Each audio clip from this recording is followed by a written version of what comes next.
നമസ്കാരം, പ്രവാസി മലയാളിയിലേക്ക് എല്ലാവർക്കും സ്വാഗതം. MCX ഫെബ്രുവരി ഗോൾഡ് ഫ്യൂച്ചേഴ്സിന്റെ 10 ഗ്രാം സ്വർണത്തിന് വില എക്കാലത്തെയും ഉയർന്ന നിലയിലായിരിക്കുന്നു.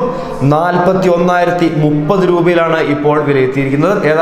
ഏതാണ്ട് 918 രൂപയുടെ, അതായത് 2.3% വില വർധനമാണ് ഇപ്പോൾ ഉണ്ടായിരിക്കുന്നത്. പശ്ചിമേഷ്യയിൽ അമേരിക്കയും ഇറാനും തമ്മിലുള്ള സംഘർഷം കൂടുതൽ സങ്കീർണമായി കൊണ്ടിരിക്കുകയാണ്. ആഗോള വിപണിയെ ഇത്തരത്തിൽ പിൻപറ്റി ഇന്ത്യയിലും സ്വർണ്ണവില ഉയരത്തിൽ എത്തിയിരിക്കുന്നത്. വെള്ളിയാഴ്ച ബാഗ്ദാദിൽ അമേരിക്ക നടത്തിയ വ്യോമ ആക്രമണത്തിൽ ഇറാൻ സൈനിക ജനറൽ ഖാസിം സുലൈമാനി കൊല്ലപ്പെട്ടതിന് പിന്നാലെ സുരക്ഷിത നിക്ഷേപമെന്ന നിലയിൽ സ്വർണത്തിനുള്ള ആവശ്യകത വർദ്ധിച്ചിരിക്കുകയാണ്. ഇതോടുകൂടിയാണ് ആഗോള വിപണിയിൽ സ്വർണ്ണവില ഇത്തരത്തിൽ ഒറ്റയടിക്ക് കുതിച്ചുയർന്നതെന്നാണ് കണ്ടെത്തലുകൾ. വെള്ളിയാഴ്ച 10 ഗ്രാം സ്വർണത്തിന് 850 രൂപയാണ് വില കയറിയിരിക്കുന്നത്. പശ്ചിമേഷ്യൻ പ്രതിസന്ധിയുടെ പശ്ചാത്തലത്തിൽ വെള്ളിക്കും വില ഒന്നടങ്കം കയറി വരികയാണ്. MCX സിൽവർ ഫ്യൂച്ചേഴ്സിൽ വെള്ളിക്ക് 2% വില വർധനമാണ് ഇന്നലെ ഉണ്ടായത്. വെള്ളിക്ക് കിലോഗ്രാമിന് 48,474 രൂപയാണ് ഇപ്പോഴുള്ള വില. ശനിയാഴ്ച സംസ്ഥാനത്ത് സ്വർണ്ണവില പവന് 120 രൂപ വർദ്ധിച്ച് 29,680 രൂപയായി ഉയർന്നിരുന്നു. ഇന്നലെ പവന് ഒറ്റയടിക്ക് 520 രൂപയാണ് കൂടിയത്.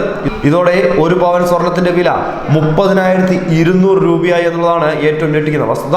1 ഗ്രാം സ്വർണത്തിന്റെ വിലയാകട്ടെ 3,710 രൂപയിൽ നിന്നും 3,775 രൂപയായി ഉയരുകയും ചെയ്തു. രാജ്യാന്തര വിപണിയിൽ 1 ട്രോയ് ഔൺസിന് സ്വർണത്തിന് വില 1.5% വർദ്ധിച്ച് $1,57,579 ഉയർന്നു.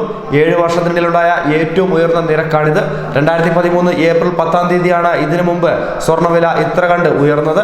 അമേരിക്കയോട് പ്രതികാരം ചെയ്യുമെന്ന ഇറാൻ ശബ്ദവും അമേരിക്കയുടെ ISM നിർമ്മാണ PMPയിലെ ഇടിവും സ്വർണ്ണവിലയ്ക്ക് അനുകൂലമായി തന്നെ മുന്നേറുകയാണ്. ആഗോള വിപണിയിലെ വിലക്കയറ്റത്തിനൊപ്പം എണ്ണവിലക്കയറ്റത്തെ തുടർന്ന് ഡോളറിനെതിരെ രൂപയ്ക്ക് മൂല്യമിടിഞ്ഞതും ഇന്ത്യയിൽ സ്വർണ്ണവില കൂടാൻ കാരണമായി. ആഭ്യന്തര സ്വർണ്ണ ആവശ്യകതയുടെ ഭൂരിഭാഗവും ഇന്ത്യ ഇറക്കുമതി ചെയ്യുകയാണ് ഇപ്പോൾ ചെയ്തുകൊണ്ടിരിക്കുന്നത്. ന്യൂസ് ഡെസ്ക് പ്രവാസി മലയാളി.